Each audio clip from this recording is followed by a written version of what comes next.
जी अंगद नील ध्रुव मैंथरी बानर जो है वो लंका पर चढ़ाई करने के लिए जा रहे हैं।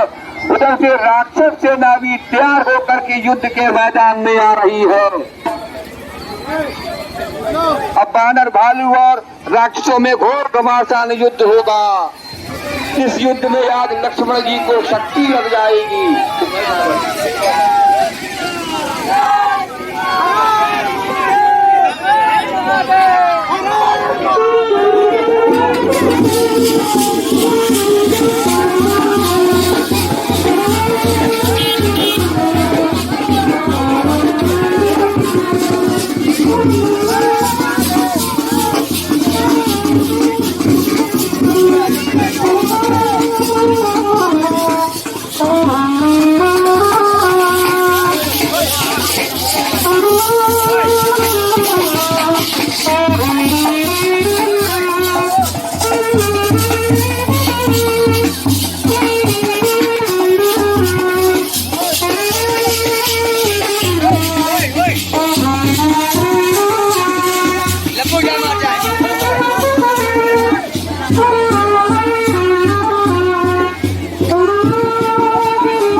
बानर सेना ने राक्षस सेना को परास्त कर दिया। 2-4 बचे हुए भागे वहां रावण के पास पहुंचे। रावण से जाकर के कहा कि बानर भागो ने बहुत सी सेना मार डाली। उसी समय रावण जो है अपने बेटा इंद्रजीत को मैदान में भेज रहा है। इंद्रजीत मेघनाद मैदान में आ रहा है। इधर से प्रभु राम जी लक्ष्मण जी को मैदान में भेज रहे हैं। लक्ष्मण और मेघनाद में घोर घमासान युद्ध होगा।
शक्ति मार दिया जिससे लक्ष्मण की मूर्छित हो गए। मेघनाथ ने लक्ष्मण को उठाने की बहुत ही कोशिश की, बहुत चेष्टा की, लेकिन जो जगत के आधार है, जो शेष नाग के अवतार है, सारी पृथ्वी जिनके मस्तक पर इस तरह रखी हुई है जिस तरह से एक सरसों का दाना हम आप अपने सिर पर रख लें, इनको बिल्कुल नहीं मालूम पड़ता था कि हमारे सिर पर पृथ्वी रखी हुई है, उनको मेघनाथ कैसे उठा सकता है। इसलिए बहुत कोशिश करने के बाद मेघनाथ जो है वो थक हार करके लंकापुरी वापस जा रहा है। इधर प्रभु राम जी ने देखा सभी बानर भालू आ चुके हैं, लेकिन हनुमान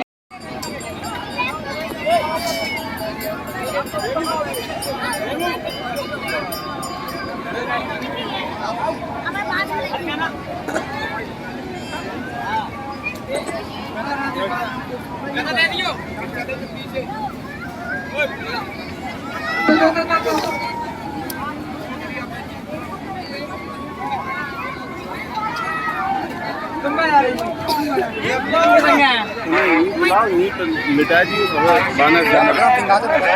उल्टू हो जाते यार।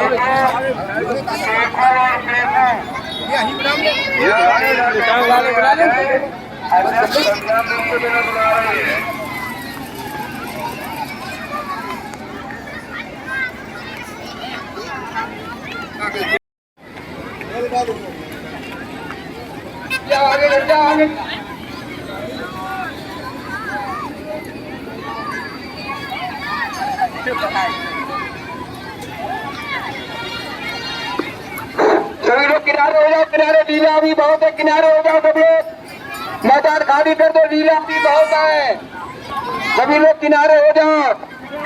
आसो नहीं, बिल्कुल आसो नहीं।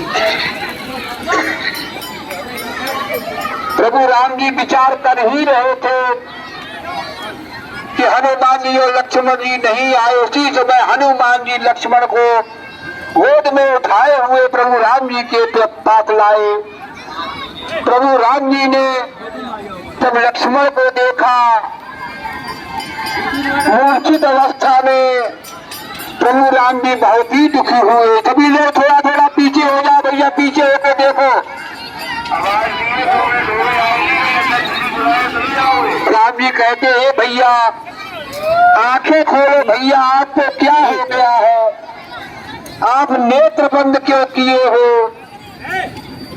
राम जी कह रहे हैं इसका न देखे तो देखे मोह काऊ, बंधु सदा तब मृदु सुभाऊ, मम हेतु लागे तजे पेट माता, सहे पेन हेम आतप बाता, सो अनुराग कहाब भाई, उठो न मम सोन बच बेकुलाई, जो जन तेऊ बन बंधु बिछोहू, पिता बचन मन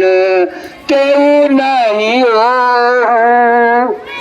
सुत पेट नारे भवन परिवारा, होए जाए जग बारह बारा, अस विचार जिया जागहु ताता, मिले न जगत सहोदर भ्राता, और पर पयस सहते मन माही, नारिहाने विशेष क्षति नाही, जय हो अवध कौन मोह लाई, नारी हेतु प्रिय भाई गवाई। हे भैया नेत्र खोलो, जल्दी उठ करके बैठो, मैं तुम्हारे बिना अयोध्या कैसे जाऊंगा। मैं बिना तुम्हारे हे भैया किस तरह अवधपुर जाऊंगा। माँ पूछेगी ये लखन कहाँ, तो क्या कहकर समझाऊंगा। अरे उस गोदी से उस छाती से ज्वाला भर भरा उठेगी, तब जलहीन मीन सी व्याकुल हो मैया तड़पड़ा उठेगी तब। और लक्ष्मण से भाई को खोकर धिक्कार राम के जीने पर, हो ब्रह्म शक्ति दे छोड़ इसे आ जाओ अब मेरे सीने पर। ये छोटा और बड़ा हूँ मैं, अनुचित इसका मरना पहले। हे काल इसे पीछे लेना, मुझको समाप्त करना पहले। राम जी विलाप कर रहे हैं कि जब लक्ष्मण ही नहीं तो जीने से क्या काम, और बंधु पर्व तुमसे विदा होता है अब राम। अगर लक्ष्मण जी नहीं बचेंगे तो मैं भी जीवित नहीं रहूंगा, मैं भी अपने प्राणों को त्याग दूंगा। राम जी कहते हैं कि अपने उपकारों के घट को अब आज और भरते जाना, अंतिम इच्छा इस राघव की इस भांति पूर्ण करते जाना। अरे इतना करना हम दोनों की छातियां मिला देना भाई, और एक ही वस्त्र में दोनों को कस कर लिपटा देना भाई। यदि चिता बनानी मुश्किल हो तो जल में यहीं बहा देना, सागर की ठंडी लहरों में दोनों को साथ सुला देना, और दोनों के रुधिरों से इतना लिख देना सागर के तट पर, भाई भाई की यादगार है इस सागर के मरघट पर। इस प्रकार से राम जी बहुत विलाप कर रहे हैं। उसी समय जामवंत जी खड़े होकर के कहते हैं, प्रभु आप ज्यादा परेशान न हो, लंका में एक सुखेद नामक वैद्य रहा करता है, बहुत ही होशियार है, मैं ये बड़ी बात जानता हूँ, वेद का उपचार जानता हुआ किसी को लंका में भेजिए। उसी समय हनुमान जी छोटा सा बेच बना करके लंका में गए, और वहां जाकर के सुखेन वैद्य को मैं भवन के लेकर के रामादल में आएंगे।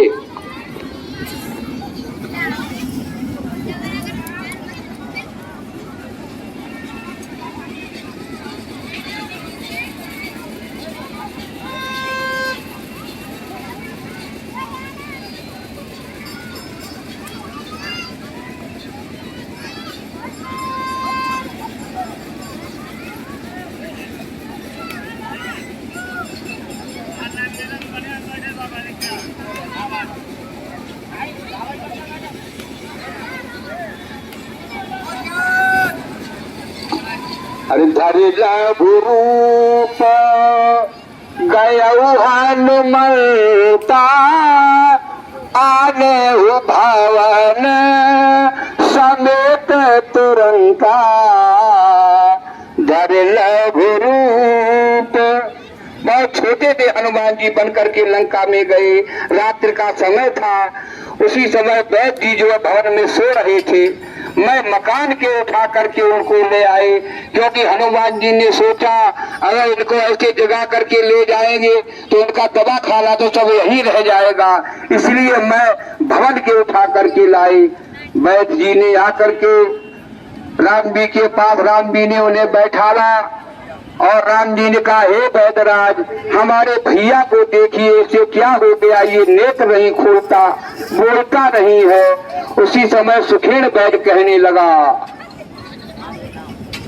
कि मैं वैद्य हूँ रावण के घर का, किस तरह आपका काम करूं, अनुचित होगा यदि बैरी के पल भर भी मैं आराम करूं। अरे जिसमें प्रत्यक्ष बुराई हो कैसे वह कर्म किया जाए, हे राम आज्ञा देते हो इस समय अधर्म किया जाए। हे राम जी तुम मुझसे अधर्म करवाना चाहते हो, आप तो धर्मावतार हैं, क्योंकि मैं रावण के यहाँ का वैद्य हूँ, लंका का रहने वाला हूँ, इसलिए उससे मेरी बुराई हो जाएगी प्रभु, इसलिए मैं इसे नहीं देख सकता। उसी समय भगवान कहने लगे कि जिस धर्म पे अपना राज गया, श्री पितृदेव का मरण हुआ, जिस धर्म पे भैया भरत छुटा, सीता प्यारी का हरण हुआ, बस उसी धर्म पर भाई भी यदि मर जाए तो मर जाए, आवाज यही होगी अपनी, हाँ धर्म नहीं जाने पाए। इसी धर्म की खातिर मैंने राज छोड़ दिया, मेरे पिता ने अपने प्राण त्याग दिए, भरत जी मुझे चित्रकूट में लेने के लिए आए, लेकिन धर्म के कारण मैं वापस नहीं गया। सीता जी की भी धर्म के कारण ही अपहरण हुआ था, सीता जी की चोरी हुई थी, रावण ले गया था चुरा करके। अगर रेखा से बाहर न निकलती भिक्षा देने के लिए तो रावण नहीं ला पाता, इसलिए यदि धर्म की खातिर मेरा भाई लक्ष्मण मर जाए तो मर जाए, लेकिन मेरी ये आवाज नहीं होगी, धर्म नहीं जाए।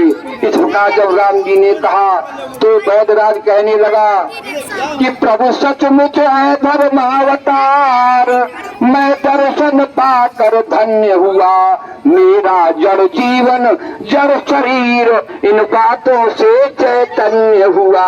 हे प्रभु मुझे क्षमा कर दो, मैं आपको जान गया, आप धर्मावतार हैं, धर्म पर चलने वाले हैं। उसी समय वैद्यराज जो है वो लक्ष्मण की नाड़ी देखने लगे, हाथ पकड़ करके नाड़ी देखी और दोनों नेत्र खोल करके नेत्र को देखा, और जहाँ पर बाण शक्ति बाण लगा हुआ था हृदय में, वहाँ पर कान लगा करके, छाती में कान लगा करके वैद्यराज जी जो है वो लक्ष्मण जी को देख रहे हैं।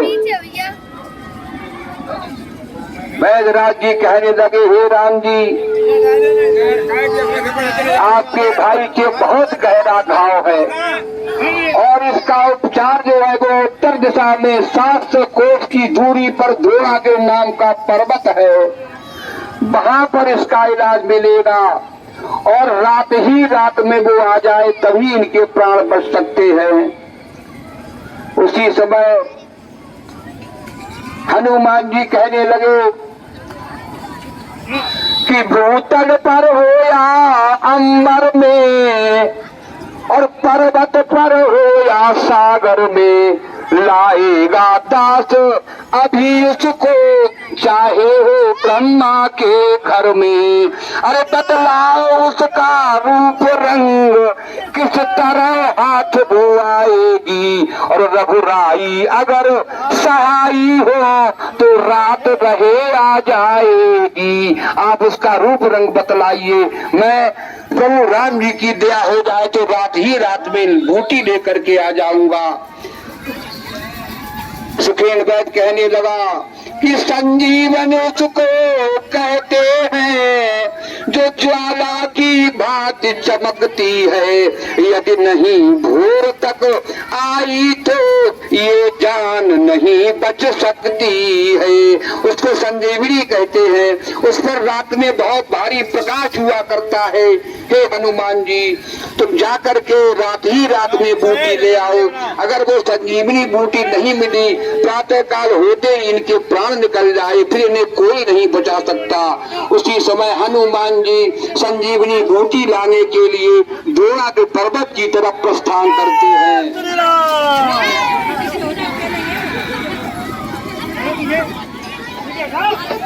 रास्ते में कालनेम नामक एक राक्षस मिलेगा, जिसको रावण ने हनुमान जी को देरी करने के लिए रात में संजीवनी बूटी ना आ पाए, इसलिए रास्ते में बैठा दिया था।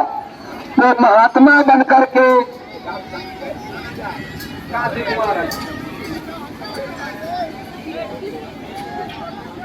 लगा, मैं त्रिकालदर्शी महात्मा हूँ, मैं सभी बातें जानता हूँ, भूत भविष्य वर्तमान तीनों कालों का मुझे ज्ञान है। भूत महारण रावण राम ही जिते राम न संशय राम ही। मैं ये भी जानता हूँ राम रावण का युद्ध चल रहा है, जिसमें आज मेघनाथ ने लक्ष्मण जी की शक्ति बाण मार दिया है, और तुम संजीवनी बूटी लेने के लिए द्रोणा के पर्वत पर जा रहे हो। लेकिन मैं बहुत बड़ा महात्मा हूँ, हनुमान जी तुम मुझसे दीक्षा ले लो, मुझे अपना गुरु बना लो। उसी समय हनुमान जी कहते हैं मुझे बहुत भारी प्यास लग रही है। उसी समय कालनेम राक्षस जो महात्मा बना हुआ है वो पास में सरोवर है, वहाँ पर भेज देता है कि वहाँ पर जाकर के स्नान करो और जल पी करके फिर आओ तो मैं तुम्हें गुरु दीक्षा दूंगा। उसी समय हनुमान जी सरोवर में जल पीने के लिए जा रहे हैं। हनुमान जी ने सरोवर में जैसे ही जल पिया, उसी समय एक मगरी वहां पर प्रकट हो गई। मगरी ने हनुमान जी से कहा, हे हनुमान जी, वो कालनेम नामक राक्षस है, वो तो एक महात्मा नहीं है। महात्मा का वेश धारण करके रावण ने उसको यहाँ पर बैठा लिया, जिससे कि आप संजीवनी बूटी न ला सके। इतना सुनते हनुमान जी वहां से वापस आए। बोरा लगा दे बेटा। हनुमान जी वहां से वापस आए और आकर के कालनेम को जो है वो अपनी पूंछ में लपेट करके और घुमा करके उसे ऐसा जमीन पर पटका कि उसके प्राण पखेरु उड़ गए। उसके बाद हनुमान जी द्रोणागिर पर्वत की तरफ प्रस्थान करते हैं।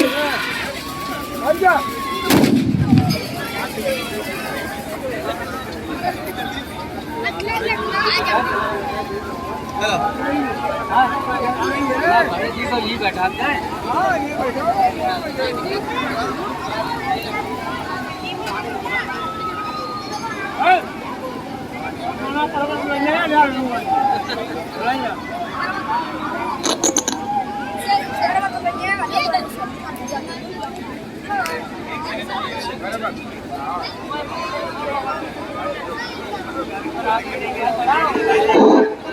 हनुमान जी संजीवनी बूटी लेकर के द्रोणादित्य पर्वत, उन्होंने देखा कि सारा द्रोणादित्य पर्वत सब प्रकाश है, ज्योतिर्मय है। उन्होंने संजीवनी बूटी नहीं पहचान पाई, उन्होंने सारे पर्वत को उखाड़ दिया और अपने हाथों में लेकर के आकाश मार्ग से होकर के रामागढ़ की तरफ आ रहे थे। रास्ते में अयोध्या पड़ी। भरत जी ने देखा ऊपर कोई बहुत बड़ा पर्वत लिए हुए जा रहा है। भरत जी ने सोचा ये कोई राक्षस होगा, तो उन्होंने बाण चला दिया। उन्होंने बाण चला दिया। हनुमान जी राम राम कहते हुए पृथ्वी पर गिर गए। जब भरत जी ने सुना ये राम राम कहने वाले कौन है, भरत जी हनुमान जी के पास पहुंचे। हनुमान जी से पूछा आप कौन है। हनुमान जी ने सारी बात बतलाई, मैं राम का सेवक हूँ और राम रावण का युद्ध चल रहा है, वहाँ सीता जी हरण हो गया है। सारी बात हनुमान जी ने भरत जी को बतलाई। भरत जी बहुत ही दुखी हुए और भरत जी हनुमान जी से कहने लगे, हे हनुमान तुम हमारे बाण पर बैठ जाओ, मैं तुम्हें शीघ्र ही रामागढ़ में पहुँचा दूंगा। हनुमान जी कहने लगे कि हे भरत जी आपकी आज्ञा हो, आपका आशीर्वाद हो तो मैं तीर की भांति ऐसे ही रामागढ़ में पहुंच जाऊंगा। इस प्रकार से भरत जी से आशीर्वाद लेकर के हनुमान जी द्रोणादित्य पर्वत को उठा करके और रामागढ़ की तरफ आए। सभी वानर भाइयों ने रामागढ़ में हनुमान जी को आते हुए देखा आकाश मार्ग से। सभी खड़े हो करके बहुत प्रसन्न हो गए, खिलखिला करके हंसने लगे। उसी समय सुखेन वैद्य ने द्रोणादित्य पर्वत से वो संजीवनी बूटी ढूंढी और संजीवनी बूटी ढूंढ करके उसके पत्तों को निकाल करके उनका रस लक्ष्मण जी के मुंह में निचोड़ा। उसी समय संजीवनी बूटी जो है ये उसी से पैदा हुई जो शबरी ने झूठे बेर राम लक्ष्मण को खिलाए थे। लक्ष्मण जी ने वो बेर पीछे फेंक दिया था, खाया नहीं था, वही द्रोणागिर पर्वत पर जाकर के गिरा, उसी की संजीवनी बूटी बनी। तो उस समय उन्होंने झूठा बेर नहीं खाया, उसी बेर से आज इनके प्राण बच रहे हैं। वैद्य जी ने उसका संजीवनी बूटी का रस निचोड़ा। लक्ष्मण जी राम राम कह करके उठ खड़े हुए। गोला लगा दे बेटा। तुरंत बैठताव कीन उपाई, उठ बैठे लक्ष्मण हर्षाई। लक्ष्मण जी जीवित हो गए। आज की लीला को यहीं पर विश्राम दिया जा रहा है और कल हमारे मेले की मशहूर लीला करके देखिएगा। कुंभकर्ण पद और मेघनाथ पद। कल कुंभकर्ण का वध होगा, उसके बाद मेघनाथ मारा जाएगा और मेघनाथ के साथ सुलोचना उसकी पत्नी जो है वो सती हो जाएगी। और परसों तारीख 22 को शुक्रवार को रावण वध और रावण वध होगा। शुक्रवार को रावण वध होगा और दशहरा मनाया जाएगा। बोलिए शंकर भगवान की जय। और ये रामलीला जो यहाँ पर चल रही है, ये रामलीला नित्य ASV न्यूज चैनल पर रात में ठीक 9 बजे प्रसारित की जाती है। आप लोग ASV चैनल लगा करके 9 बजे इसी लीला का आनंद लें। और पृथ्वी पूजन से लेकर के आज तक की जितनी भी लीलाएं हुई हैं, वो सारी लीलाएं ASV न्यूज चैनल पर पड़ी हुई है।